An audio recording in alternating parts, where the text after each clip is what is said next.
Welcome. My name is Miss Newroth, and I teach AP Human Geography at Ravenwood High School in Brentwood, Tennessee, just south of Nashville, Tennessee. You may notice a little hint of a Southern accent. I have been living here now for 14 years, but I am originally from Colorado, so I still have some Western pride. Anyway, today we are going to be talking about geographic data. In the previous videos, you learned about how geographers use maps in order to do their job. The interesting thing is that geographers don't just use maps. In fact, they use a lot of other things in order to do their work and to analyze patterns going on in the world today. So what will we learn in this video specifically? We are going to look at how geographic data is collected by organizations and by individuals. Before we get too far, I need to stop here and talk about what in the field means. When I say this in class, some students are confused because when they hear in the field, they think a literal field. Are geographers going into cornfields to gather data? Well, not exactly. Think about it this way. Historians are concerned with when. So in their profession, they will look at historical documents in order to gather information about the past. Geographers, on the other hand, are concerned with where.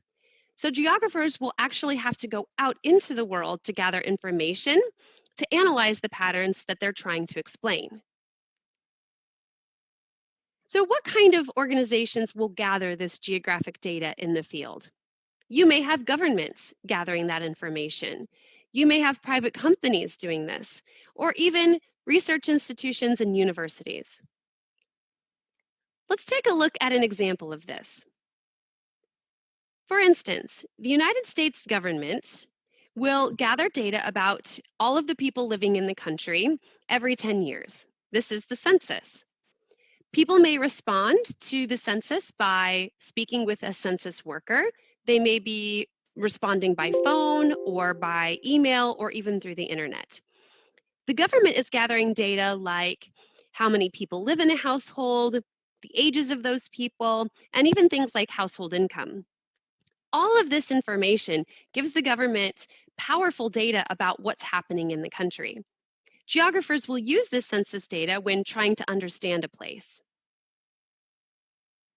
So you may be wondering, how does this play a role in my life? When I was in high school, I always wanted to know, how does this information affect me personally? Well, the beautiful thing about AP Human Geography is that literally everything that you are going to learn in this class has a real world practical application. So for example, have you ever seen a message enable location services on a device like a cell phone or a tablet? Or perhaps you've even seen a screen like this pop up where you get to enable or disable location services. Well, different apps can gather information like location of the people using that app. So for instance, Twitter can gather information about where its users are located.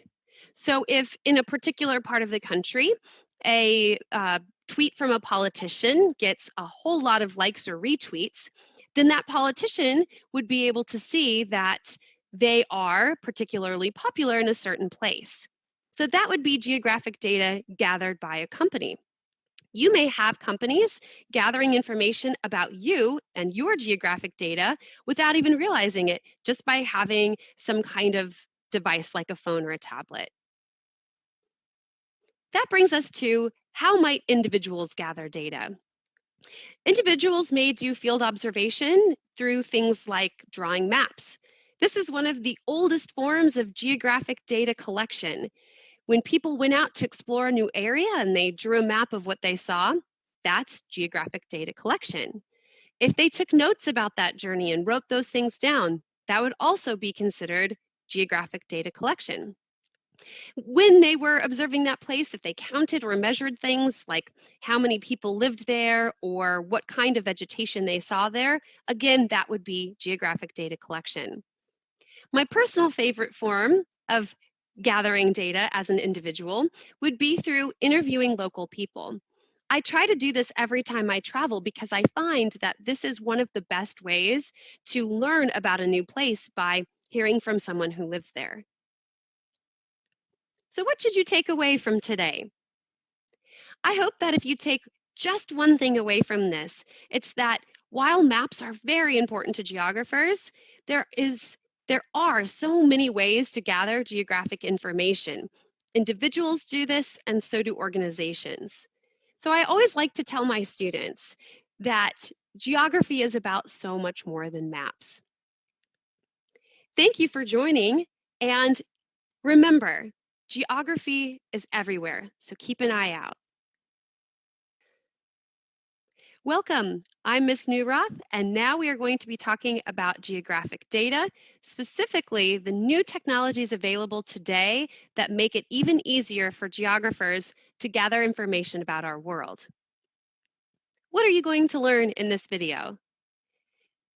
The beauty of living in the world today is that new technologies have increased the methods and ways that geographers can gather data about the world. So today we're going to be looking at what kind of technologies exist that allow us to analyze the world for different patterns that we might see going on around our world today. One of the most popular tools for geographers is Geographic Information Systems, or often shortened to GIS. This is a computer system that will collect, store, analyze, and display geographic data. So I like to explain this to my students like a layer cake. If you think about GIS, it's many different layers of information piled one on top of the other. If you're thinking about how this might work practically, I like to think of my father. He's a firefighter, and he actually uses GIS on a pretty frequent basis. Now, he lives in Colorado, and when they're up in the mountains, there are a lot of various factors that could play an important role in if they are successful at fighting a fire or not. So in the GIS that he might use, he may have one map layer that shows where bodies of water are located in the local area. The second map layer may show types of vegetation, so certain types of scrub brush that might burn a lot faster and accelerate the fire versus other types of growth. On top of that, there may be a layer for where the housing developments are, so that they're aware of where the highest concentration of people are located. On top of that, they may have a layer with roadways so that they know how they can get to each place that they're looking to fight the fire. And finally, on top of that, they may have additional data like where other fire stations are located. If all of this information is combined into one system, it allows them to be so much more strategic about how they fight the fire by looking at all of these various things all together at once.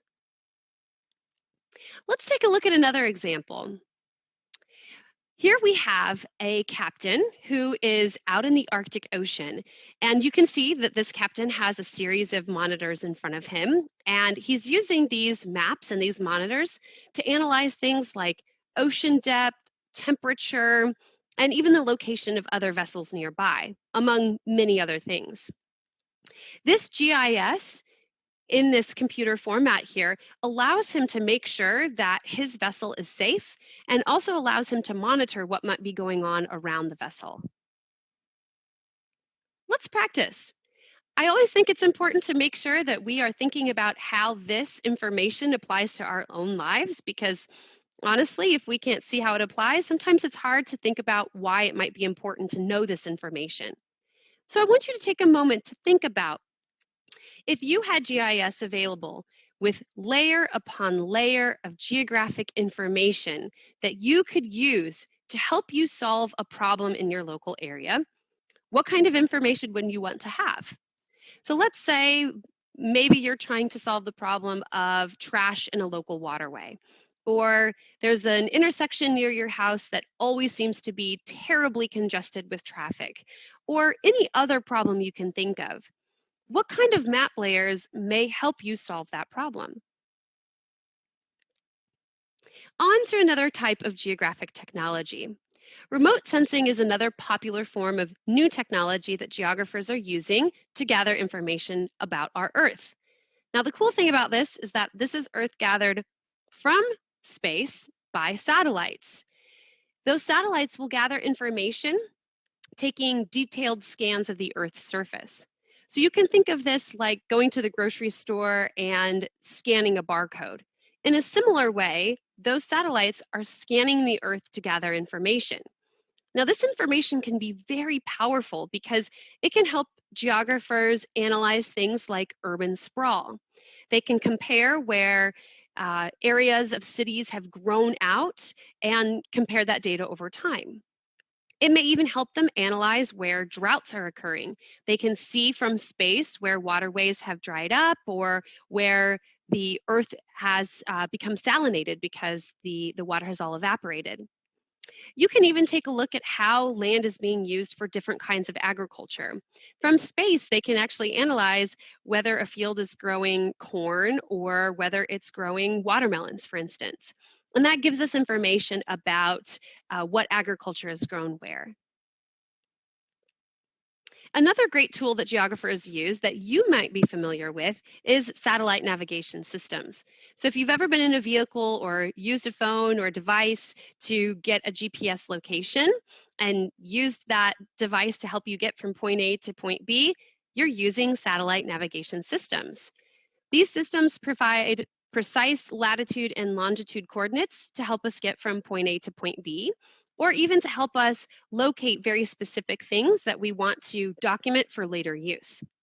This photo, for example, was taken at 80 degrees latitude, which is pretty much exactly where the Arctic Circle begins.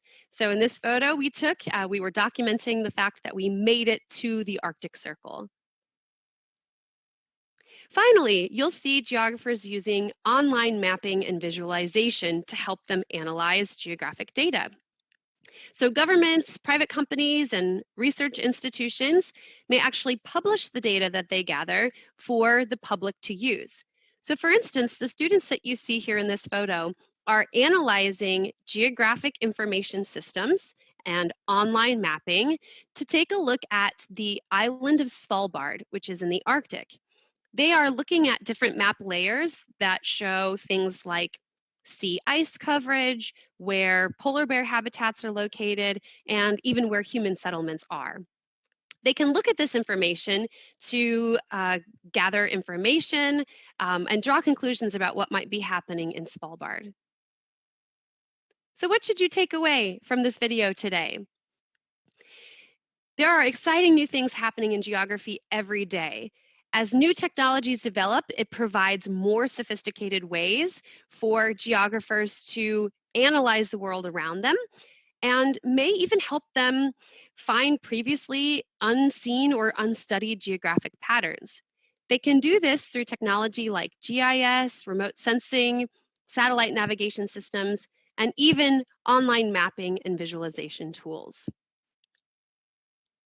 Don't forget, be on the lookout because geography is everywhere. And tune in for the next video because we will be talking about even more ways that geographers can analyze and gather information about our world today. Welcome back. I'm Miss Newroth, and we are going to continue talking about geographic data. There are so many different ways that geographers can gather data, and today we're going to talk about several more of them. What will you learn today? As I mentioned a moment ago, geographers gather data in so many different ways. We addressed in the first video in this series that yes, geographers use maps, but they also use so many more things than just maps to help them understand the world. We also discussed in the first video that geographers do geography or gather geographic information in the field. And when we say in the field, that means anytime they're out in the world. A lot of the pictures that you're going to see today are from my experience doing geography in the field. When I had the opportunity to go to the Arctic to work with geographers and field specialists and naturalists who are studying the environment in Arctic Svalbard. So this picture here shows you a researcher who has a special camera who's taking pictures of a polar bear. You may be able to see that pretty small there in the screen. They're observing the polar bear in its natural habitat, and that would be an example of field information or field observations. Geographers might also use media reports to help them understand what's going on in the world. This could come from newspapers or online news sources or television news sources. For instance, imagine there's a hurricane. Geographers may look to the reports that are coming out from the media to help them understand what's going on in that area geographically. They may look at how the storm affected the population, the environment, or even the economy of that area. Another popular form of field observation would be gathering data through travel narratives. So again, this photo here was taken when I was in Arctic Svalbard, and we were going out on a nature hike to observe what kind of local flora and fauna we could see. On the right-hand side, you can see my field journal, where I took information down about the types of wildlife we saw that day, evidence of human impact on the landscape, and even things like the temperature that day when we were out hiking. Geographers might also use things like policy documents to help them gather geographic data.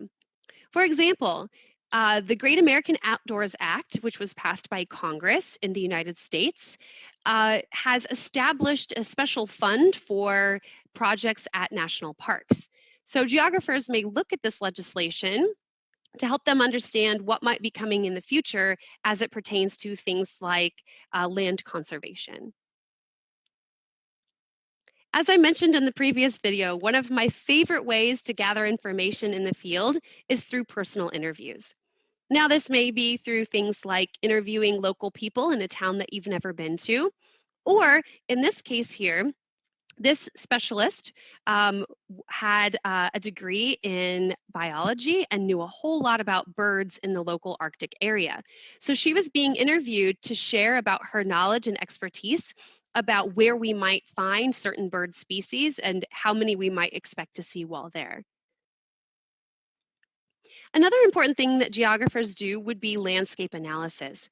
And this would be essentially studying and describing the local landscape, getting out into the field, gathering data about that landscape, and looking at things like elevation, what kind of animals you might find there. So, for example, these two geographers here that are out in the field in the Arctic are canvassing the local area to see evidence of human impact. One of the things that they were doing was walking along the coastline, and they were looking to see if they could find trash there. Now, there aren't any humans that live anywhere close to this particular location, but what they found is that the ocean currents coming to this area can take plastic trash from hundreds and even thousands of miles away and wash that trash up on the shore in Svalbard.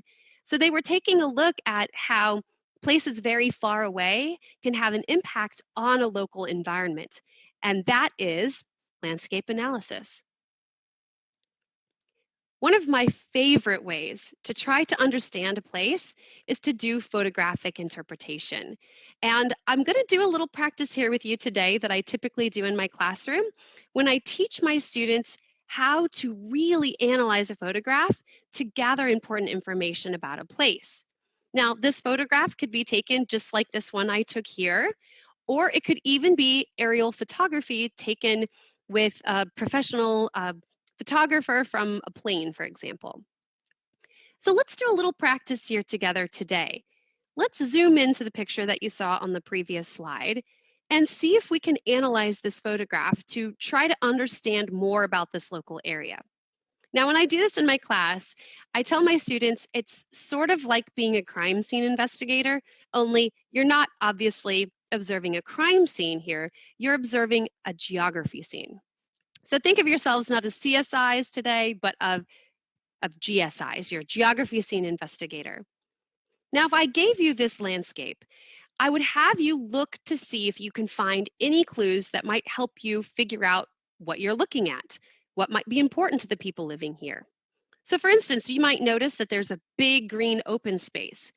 And if the people here have a soccer field or a football field, pretty much in the center of the city, you can guess that that sport is very important to the people living here. You might have also noticed that there are mountains in the background. So that gives you a clue as to the landscape of this area and may help you hone in on where this was taken. Let's imagine that close to the center of the city, you also saw a very large Catholic church. That would give you a clue that the Catholic religion is important to the people of this area. It may even give you a clue as to who they interacted with historically that may have brought that religion to this place. You may look at things like the architecture here, and if you notice that there is a certain kind of influence, like a Spanish influence, for example, on the architecture, that can let you know who this culture might have interacted with throughout time. There are many, many other little details that you could look at in this photograph.